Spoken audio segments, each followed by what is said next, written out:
देव काय येताना आपण काय आणलं नाही, जाताना काही न्यायचं नाही. आणि ज्यांच्यासाठी आपण कमावले ती अवलाद काही लई सुईची नाही. टेन्शन घ्यायचं काय काम आहे?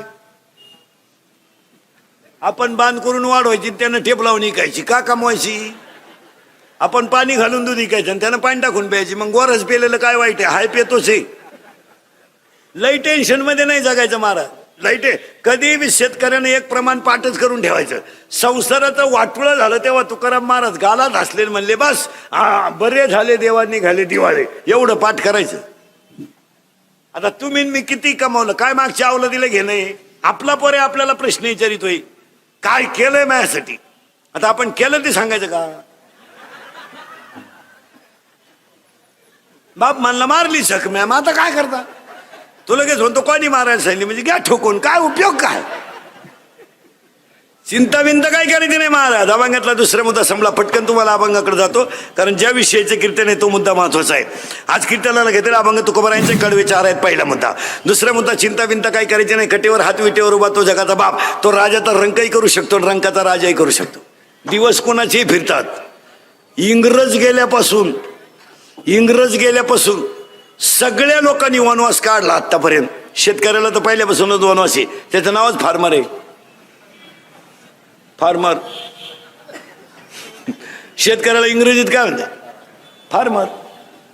फार्मर फार्मर त्याचं नावच किती सुंदर आहे, फार्मर.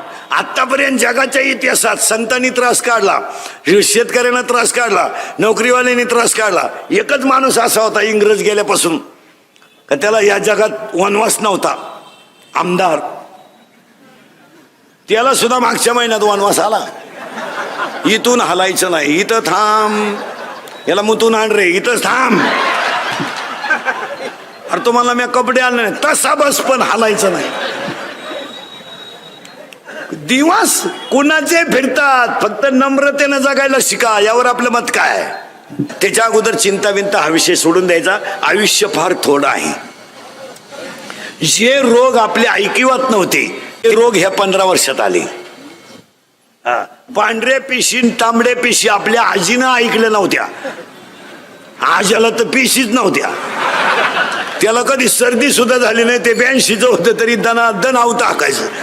82चं म्हातारं बिन चष्म्याचं वाचित आहे आणि ज्युनियर केजीचं उचलून गाडीत बसवायला लागत. गाडी आली, त्याला 2 ड्रायव्हर दिसल्या. ज्युनियर केजीचं एवढे 2.5 आहे, ते गाडीत बसवलं. ते गाडीत बसलं का झोपाते, शाळा आली का उठाते, परत उतरवलं का झोपाते. हो, हे पांढऱ्या पिशी तांबड्या पिशी हे रोग आपले ऐकवत होते का कधी?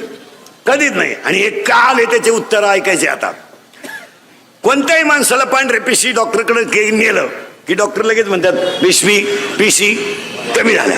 तुम्ही एका डॉक्टरच्यावर कधी ट्रीटमेंट घेऊ नका. लगेच 2 दिवसाचा गॅप घेऊन दुसऱ्या डॉक्टरकडे चेक करा, फरक पडतो. काय म्हणणं तुमचं? हा रिपोर्ट इकडं शेजारी असेलच असं नाही, यावर तुमचं काय मत आहे? कर्त्यांची ती साखळी राहते. सोनोग्राफी यांच्याकच करायची, इकडे केल्यावर फाटी चित्र निघाल्या का? पण त्यांची ती साखळी असते. मी चिठ्ठी देतो आणि हा सगळा गेम कशावर चालू आहे? चिठ्ठीवर. म्हणजे पीसी चेक करी जा. दुसरी गोष्ट, अटॅक कधी ऐकत होता का? एज्युकेटेड लोकांनी तर ऐका. कोणी शिक्षक डॉक्टर बिक्टर प्राध्यापक कोणी शिक्षक असलं तर पुढारी फाडारी. Attack is a not a disease. Underline this sentence. Attack is a not a disease. Attack हा रोग नाहीये, अजिबात नाही. Attack is a not a disease, it is a psychological tension. यावर तुमचं मत काय? हा म्हणा नाही तर नाही म्हणा. जर अटॅक रोग असता तर डॉक्टरला काय हवा? त्याला लक्षणं कळत नाही का? त्याच्यात उशाला गोळ्या आहेत, गोळी फोडे बोल तोच मिळाला. आता कुठं घालतो गोळी? नाही. Attack is a not a disease. परत नीट आहे का? Attack is a not a disease. मग अटॅक काय येतो? वारंवार मेंदूवर तीच गोष्ट आढळली की तिचा इफेक्ट ब्रेनवर होतो. यावर तुमचं मत काय? वारंवार तेच तेच तेच. कॉलेजला असताना प्रियशीनं धोका दिला, देऊ दे ना. तिने काय तुला एकट्यालाच दिलाय का? असे तिघ जण मेले, तू चौथा आहे भावलाटा. तू असा तिचं पोरग शाळेत जातं तरी तू तेच टेन्शन घेतो. खलास. हा विनोद नाही. माझं कीर्तन ऐकून गेलेल्या माणसाला मी सर्टिफिकेट देणार कोणत्याही बसलेला. त्याला 6 महिने अटॅकन बीपी येऊच नाही, येतच नाही, कधी येऊ शकत नाही. ते एकटं हसत घरी गेले आणि मोकळं जगायचं. मोठ्यानं हसत जा, कारण जी माणसं मोठ्यानं हसतात ती सज्जन असतात, आणि जी गालात हसतात प्युअर मुक्या माजाची असतात.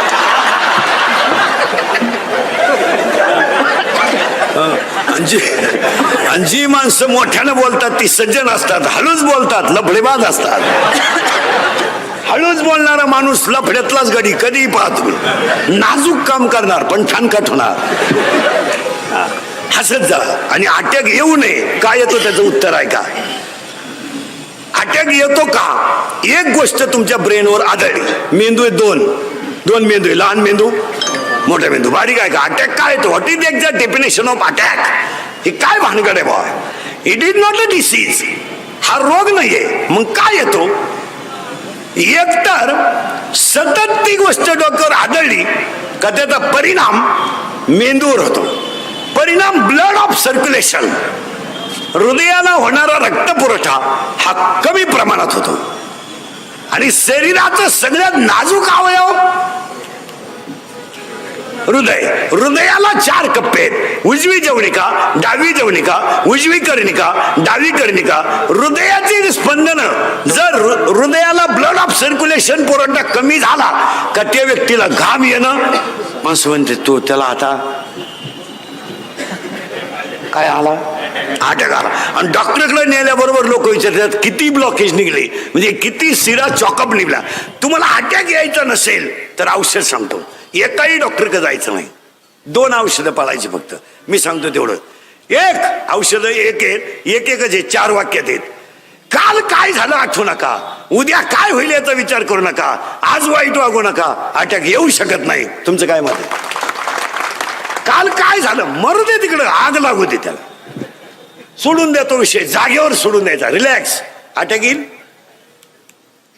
काल काय मरू दे ना, काय व्हायचं ते होईल. नसतं टेन्शन काल घेतो. समुद्राला आग लागली तर मासे कुठं जातील? काय तू डोक्यातून गेला का? तुला करायचं काय त्याचं? आग लागू नये तर जळू देतो समुद्र. समुद्राला आग लागली तर मासे कुठं जातील? काय टेन्शन आहे त्याला. दुसरं म्हणला मासे झाडावर चढतील. अरे माशी झाडावर चढायला. तिसरा म्हणला तो का म्हशी आहेत का? म्हशी झाडावर चढायला. कशाचं टेन्शन घ्यायची काय गरज आहे का त्याला? अटॅक हा अटॅक सोडून द्याय ती गोष्ट. एक काल काय झालं आठवायचं नाही, आठवायचंच नाही. आणि आपण नेमकं मागचं उघडीत बसल्याशिवाय त्यामुळे मेंदूला ताण येतो. एक तर काय झालंय महाराज, मेंदूला नाही आर, आपल्या मेंदूला नाही आर, संगत नाही चांगल्याची, वयाच्या मानाने व्यसन नाही. आपलं वय आहे कमी आणि ब्रँड आहे भारी, त्यामुळे तो मेंदू शून्य करून टाकितो. आणि शून्य मेंदू झाला का ते भरमिष्टवानी मोटरसायकलवर चाललं, कुत्र्याला लात आणतं ते. त्याचा बाप पिसाळलेला होता. पागल पुरीला पाहिला का बोकड्याचा आवाज काढ, कुत्र्याचा आवाज काढ, वन साइड बांग, बगलात घुसड्या, हे सगळे भरमिष्टाची लक्षण. आणि त्याच्या मेंदूवर तो ताण येतो. ताण येऊ द्यायचं नाही, सोडून द्यायचं. तुम्ही आता माया पुढे बसलो, तुमची आठवण तरी आली का आपण कुठून आलोय का कशात आलोय थकलो, असं जगायचं रोज. काल काय झालं आग लागू दे तिकडं, आणि आपण उघडीत बसतो. 10वीला होतो मी, होता ना मग तू मरून ये ना. गुरुजी मिळाला तरी तू तेच लावून धरतोय. सोडून